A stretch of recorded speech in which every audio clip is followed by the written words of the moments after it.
Morning. So today's topic is about the polarization, that is the third topic from the wave optics. First we have done about the interference, then we have discussed about the diffraction. So this is about the polarization. So whatever light we are going to receive from the sun or from the bulb, that is like in this form, it is emitted in all the direction. So when you switch on the bulb, the light gets spread out in all the directions. So that means these kind of components are being carried out by the light bulb. Sun emit light, it goes everywhere in the universe. So that is the sunlight is like this way. So that is called as unpolarized light. Unpolarized light. So that means that the light consists of vertical component and horizontal components. So both the components are being possessed by it.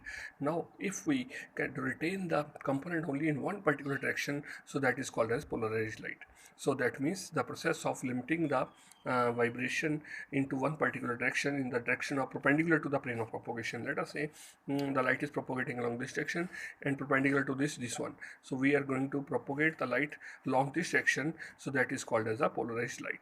So this plane is called as a plane polarized light, and plane of polarization, and this is called as the plane of oscillation. So therefore polarized light consists of only component in one particular direction. Now you have seen specs where you used to wear sunglasses during the sunlight. So that consists of a special kind of device called a polarites, which produces a polarized light. So it is based on the principle of less selective absorption and more effective than the tourmaline crystal. So tourmaline crystal also absorb the light, but polarites absorb the selective light particularly and do not allow ultraviolet rays to enter to our eyes. So due to that, our eyes get protected. So that's how the polarites used to be work. So although that are very costly, depend upon the kind of polarites which we are going to use. So that means polarites allow the only oscillation parallel to the transmission axis to pass through it. Let us say the light is going to transmit along this direction. So polarite allow only this light to propagate to this one. So this is we have called as a transmission axis. Only this light is allowed to pass, and then we are going to detect it out. The crystal or polarite on which unpolarized light is incident is called as a polarizer. So where the incident light is this is called as a polarizer.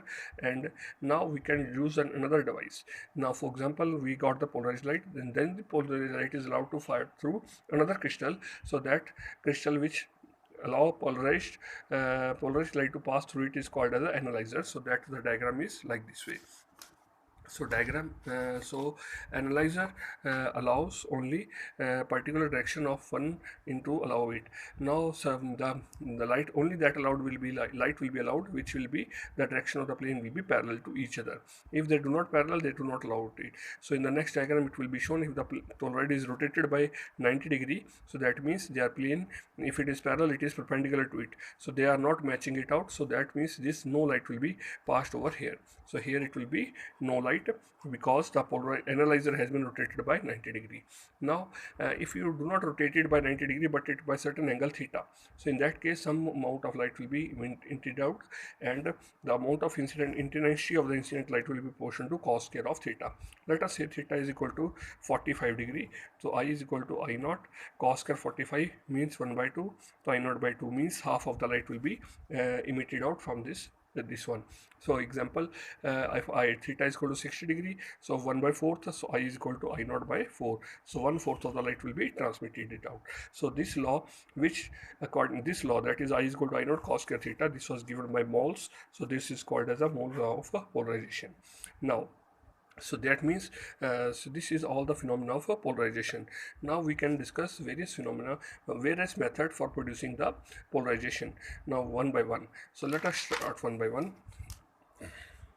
So first method, that is called as a method by reflection, then that is by dichroism, and then the third is by double refraction, then nicol prism, and then by scattering. So all the 5 methods are being there. So we will discuss one by one.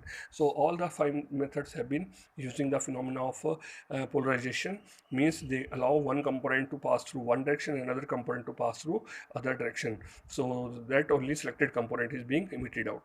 So for example, in the reflection, reflection means when the light strikes over one surface, it gets reflected to other parts. So that is called as a reflection.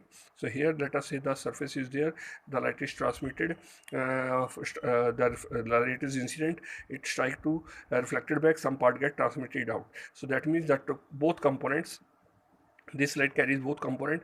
One component go this direction, one component go this direction. So that theta is called as the angle of Brewster angle, because that was discovered by Brewster, and mu is the refractive index of the medium. So that means mu is equal to tan theta r. So that is theta b or theta r, where br is a critical angle.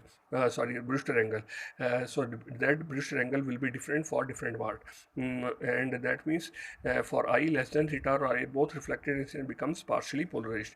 If I is less than theta p or I is greater than theta p, both the reflected and refracted lights are become partially polarized. For glass, theta r is equal to 57 degree, and for water it is 53 degree. Now, in the second method, dichroism, what happens, certain crystals like tourmaline and sheets of sulfate, they have the property of strongly absorbing the light with vibration perpendicular to the specific direction.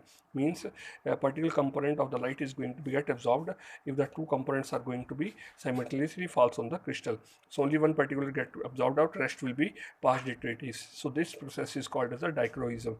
So that phenomena is used by the in the polarites in the lenses to absorb the particular amount of light. So that is a second method of getting the polarized light. Now the third method is double refraction. So in double refraction, so what happens, the light, ordinary light is split up into two different components like that way. So one, it consists of two components. After passing through the crystal, or one ray, one component pass through this one, other component pass through this one. So the component which is perpendicular to the direction of propagation, that is called as extraordinary ray. Hanji, hanji. That is called as extraordinary ray, while the other one is called as the ordinary ray. So both the components, they are being split up into two different directions.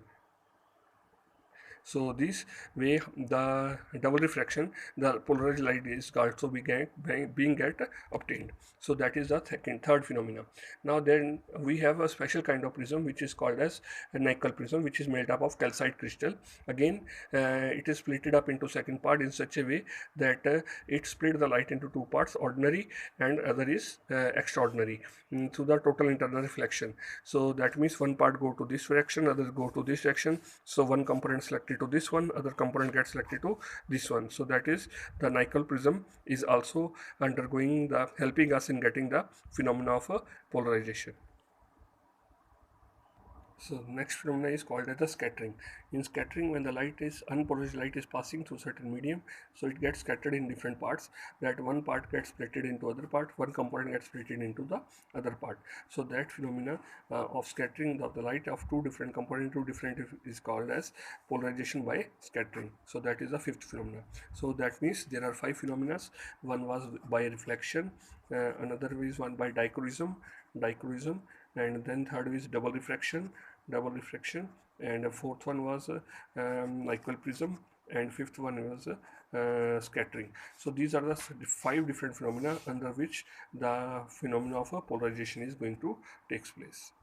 Now let us discuss another components called as elliptical, circular and plane polarized light. How we can obtain light. So let us say when the light is passing through medium, it is splitting up into two parts. One is called as ordinary ray, other is called as extraordinary ray. Let us say this is the equation of the ordinary ray, other is the equation of the ordinary. First is the equation of extraordinary ray, that is E ray, other is the equation of the O ray. So first equation is A1 sine omega t plus phi, second equation is A2 sine of omega t.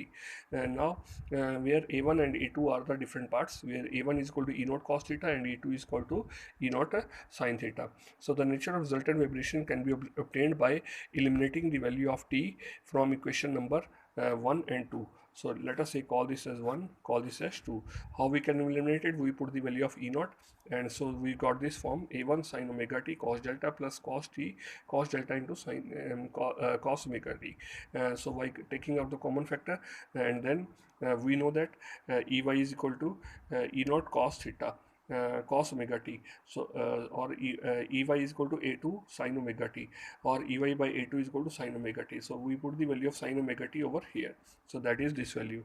Similarly, we can put the value of cos omega t, because sin square plus cos square is equal to 1. So cos square is equal to 1 minus sin square, and then put the value, and that will be a square root of it. So this form we got it out.